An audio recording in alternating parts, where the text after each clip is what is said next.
Hello दोस्तों, कैसे हो आप लोग। और आप सभी का यहाँ पे इस वीडियो में बहुत बहुत स्वागत है। तो आज का जो हमारा टॉपिक है, आप यहाँ पे देख सकते हैं कि आज हम किस टॉपिक के बारे में बात करने वाले हैं। ये एक औपचारिक पत्र है और इसको किस तरह से लिखा जाता है इसके बारे में बात करेंगे। तो सबसे पहले औपचारिक पत्र का मतलब यानी फॉर्मल लेटर होता है वो, ठीक है।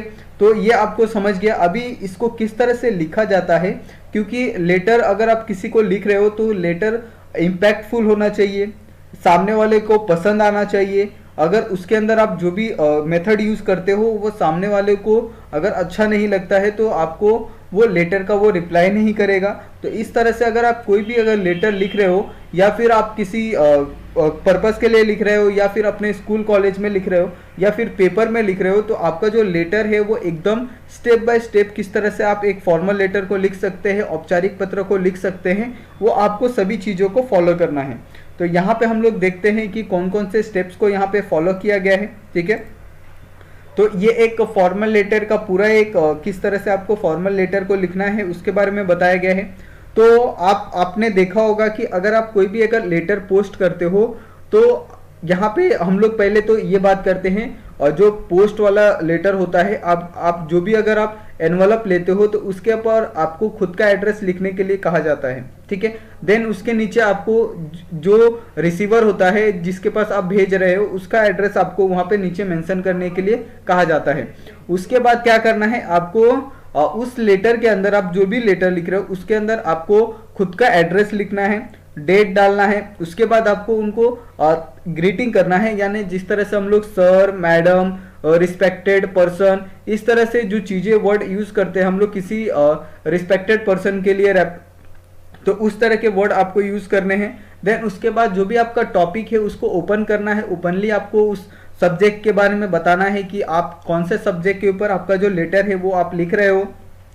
उसके बाद यहाँ पे आप कंटेंट देख सकते हैं। तो कंटेंट के अंदर बेसिकली वो चीज़ें आती है जो भी आप सब्जेक्ट मेंशन कर रहे हो, उस सब्जेक्ट के अंदर आप उस सामने वाले व्यक्ति को क्या बताना चाहते हो वो अपने खुद के वर्ड में लिखना है। ये नहीं कि कि ऐसा होना चाहिए जैसे कि आप बहुत ज़्यादा ये हैं कि आप बहुत ज़्यादा हर टाइम से आप लेटर लिख रहे हैं, लेकिन ऐसा नहीं होता। अगर आपकी जो लैंग्वेज है, अगर आप जिस भी लैंग्वेज में अगर आप लेटर लिख रहे हो, अगर आपकी लैंग्वेज एकदम सिंपल है, सादा है, तो भी आपका जो लेटर है वो इम्पैक्टफुल हो सकता है। क्योंकि लेटर का जो मकसद होता है कि सामने वाले को जो भी बात आप समझाना चाहते हो वो बात अगर वो आसानी से समझ जाता है, अगर आसानी से उस बात को वो समझता है, तो इसका मतलब है कि जो आपका लेटर है वो बहुत अच्छा है। उसके बाद आपको एक उनके रिक्वेस्ट करते हुए आपको उस लेटर को क्लोज करना है, क्योंकि हम लोग जो लेटर लिख रहे हैं वो सिर्फ सामने सामने नहीं है, आप किसी और व्यक्ति को भेज रहे हैं। तो आपको क्या करना है, उनसे रिस्पेक्टफुली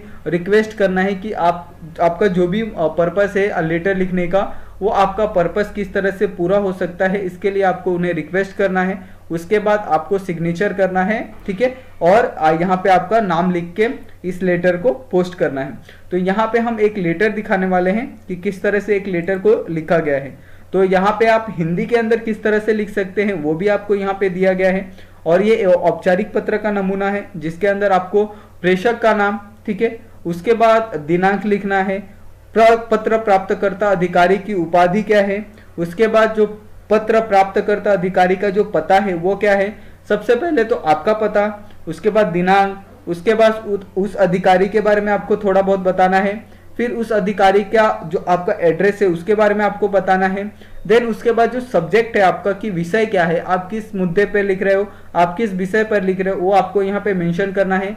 उसके बाद आपको संबोधन करना है कि किस तरह से हम लोग महोदय लगाते हैं हिंदी के अंदर, माननीय महोदय, ठीक है। और इस तरह की जो वर्ड होते हैं, वर्डिंग होते हैं, इससे लोगों के ऊपर बहुत ज़्यादा इम्पैक्ट होता है। अगर आप किसी सामने वाले व्यक्ति को अगर रिस्पेक्टफुली अगर आप बुलाते हो तो वो व्यक्ति आपको पहले सुनेगा। अगर वही व्यक्ति को अगर आप किसी रफ लैंग्वेज से बुलाते हो तो वह व्यक्ति सुन के भी आपको अनदेखा करेगा। तो इसके लिए जो आपका जो लैंग्वेज है वो बहुत ज़्यादा सिंपल होना चाहिए और साथ में सामने वाले को अच्छा लगना चाहिए, उस तरह से आपको बात करनी चाहिए। उसके बाद आपको पत्र का जो मुख्य विषय है कि आपको पत्र के अंदर आप क्या बताना चाहते हो, वो आपको 2 छंद में 2 पैराग्राफ में आपको एक्सप्लेन करना है। आपका जो पत्र है वो बहुत ज़्यादा बड़ा भी नहीं होना चाहिए, ताकि लोग उस पत्र को पढ़े और वो आसानी से समझ जाए कि आप एक्चुअली में पत्र के अंदर क्या बताना चाहते हैं। उसके बाद जिस तरह से वहाँ पे थैंक होता है कि आप किस तरह से उन्हें रिक्वेस्ट कर सकते हो, उसी तरह से यहाँ पे आपको धन्यवाद करना है। और धन्यवाद करते हुए आप किस तरह से उनका आभार व्यक्त कर सकते हो। अगर आपको किसी चीज़ के लिए स्वीकृति चाहिए तो उस तरह से आप ये चीज़ कर सकते हो। उसके बाद आपको यहाँ पे भवदीय, उसके बाद आपको खुद का नाम लिखना है, खुद का सिग्नेचर करना है।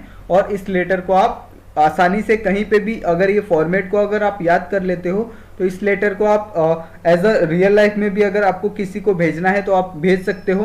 साथ में अगर जो स्टूडेंट है उनके लिए ये लेटर तो बहुत ज़्यादा खास है, क्योंकि ऐसे सब लेटर है वो एग्ज़ाम के अंदर एज अ ग्रामर पूछे जाते हैं। तो आपका जो ग्रामर में लेटर का है पार्ट है वो आपका यहाँ पे आसानी से आपको 8 मार्क्स 5 मार्क्स का जो भी लेटर होता है वो आपको यहाँ पे मिल जाएगा। तो यहाँ पे आप देख सकते हैं कि हमने यहाँ पे एक लेटर को ये किया है, formal letter in Hindi to principles. तो आपको अपने जो प्रिंसिपल्स हैं अगर आपको फॉर्मल लेटर लिखना है तो आप किस तरह से लिख सकते हैं।